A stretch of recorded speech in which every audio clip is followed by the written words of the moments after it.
नमस्ते। कभी ये सोचा है कि वो कौन सी अदृश्य शक्ति है जो एक सेब को पेड़ से नीचे गिराती है और ग्रहों को भी अपनी कक्षा में टिकाए रखती है? आज हम उसी शक्ति यानी गुरुत्वाकर्षण के रहस्य को समझने वाले हैं। ये हम सब ने देखा है और शायद सोचा भी है। कोई सेब पेड़ से टूटकर हमेशा नीचे ही क्यों आता है, ऊपर या अगल बगल क्यों नहीं चला जाता?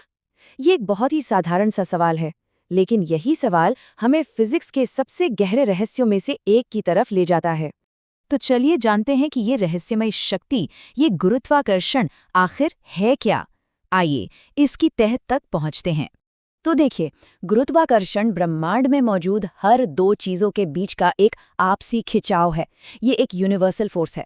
यही वो ताकत है जो हमें जमीन पर टिकाए रखती है, क्योंकि हमारी पृथ्वी का जो विशाल द्रव्यमान है वो हमें लगातार अपने केंद्र की तरफ खींच रहा है। और इस अदृश्य शक्ति को समझने का श्रेय जाता है महान वैज्ञानिक सर आइजैक न्यूटन को। उन्होंने ही हमें वो नियम दिया जिससे हम इस बल को सही मायनों में समझ सकते हैं। न्यूटन का नियम सुनने में शायद थोड़ा मुश्किल लगे, पर है बहुत सरल। इसका मतलब है, दो चीजें जितनी भारी होंगी उनके बीच का खिंचाव उतना ही मजबूत होगा, और हाँ, वो एक दूसरे से जितनी दूर होंगी ये खिंचाव उतना ही कमजोर होता जाएगा। तो मतलब सब कुछ बस द्रव्यमान और दूरी का ही खेल है। और विज्ञान की सबसे खूबसूरत बात यही है कि इतने बड़े आइडिया को एक छोटे से फॉर्मूले में समेटा जा सकता है।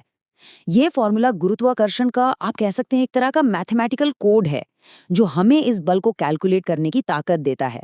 चलिए इस सूत्र को थोड़ा और करीब से देखते हैं। यहाँ F का मतलब है गुरुत्वाकर्षण बल।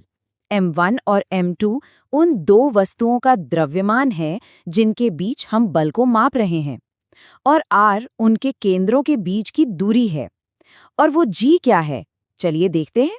ये g है गुरुत्वाकर्षण स्थिरांक यानी ग्रेविटेशनल कांस्टेंट, और ये नंबर बहुत खास है।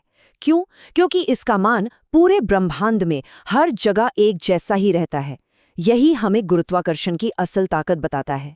अगर कोई प्रतियोगी परीक्षा की तैयारी कर रहा है तो इस वैल्यू और इसकी एसआई यूनिट को जरूर याद रखना चाहिए। चलिए अब अगले हिस्से पर चलते हैं और देखते हैं कि ये यूनिवर्सल नियम हमारी रोजमर्रा की जिंदगी, खास तौर पर हमारे वजन को कैसे प्रभावित करता है। अच्छा, जब कोई चीज पृथ्वी के तरफ गिरती है तो उसकी स्पीड एक तय दर से बढ़ती जाती है। स्पीड में इसी बढ़ोतरी को गुरुत्वीय त्वरण या जी कहते हैं। ये सीधे सीधे पृथ्वी के गुरुत्वाकर्षण खिंचाव का नतीजा है। पृथ्वी की सतह पर जी का औसत मान है 9.8 मीटर प्रति सेकंड स्क्वायर। फिजिक्स के कैलकुलेशन में ये नंबर बहुत ज्यादा इस्तेमाल होता है। ये बहुत ही महत्वपूर्ण संख्या है। तो यहाँ एक बहुत जरूरी बात समझनी है। द्रव्यमान और भार, ये दोनों एक ही चीज नहीं है। किसी भी चीज का द्रव्यमान यानी उसमें पदार्थ की मात्रा, वो तो हर जगह एक जैसी ही रहती है, लेकिन उसका भार, वो तो गुरुत्वाकर्षण पर निर्भर करता है, तो वो जगह के हिसाब से बदल सकता है। इस फर्क को समझना वाकई बहुत जरूरी है। ठीक है, हमने पृथ्वी पर गुरुत्वाकर्षण को तो समझ लिया, लेकिन अंतरिक्ष में क्या होता है? आइए पृथ्वी से परे एक छोटी सी सैर पर चलते हैं। ये एक बहुत ही मजेदार फैक्ट है। चंद्रमा पर किसी का भी वजन पृथ्वी की तुलना में सिर्फ 1/6 यानी छठा हिस्सा ही रह जाएगा। ऐसा इसलिए है क्योंकि चंद्रमा का द्रव्यमान बहुत कम है, तो जाहिर है उसका गुरुत्वाकर्षण भी कमजोर है। वहां तो सचमुच हवा में तैरने जैसा महसूस होगा। जैसा कि ये बार चार्ट दिखा रहा है, ये अंतर बहुत बड़ा है। अगर पृथ्वी पर किसी का वजन 100% है, तो वही चंद्रमा पर घटकर सिर्फ 16.6% रह जाता है। ये गुरुत्वाकर्षण के प्रभाव को एकदम साफ साफ दिखाता है। तो फिर एक सवाल उठता है, रॉकेट और अंतरिक्ष यान पृथ्वी के इस खिंचाव से बचकर कैसे निकलते हैं?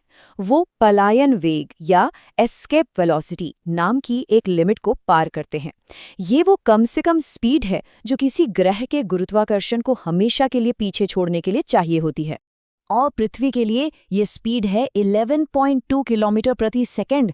सोचिए जरा, ये हमारे ग्रह के गुरुत्वाकर्षण की जबरदस्त ताकत को दिखाता है कि उससे बचने के लिए इतनी अविश्वसनीय रफ्तार की जरूरत पड़ती है।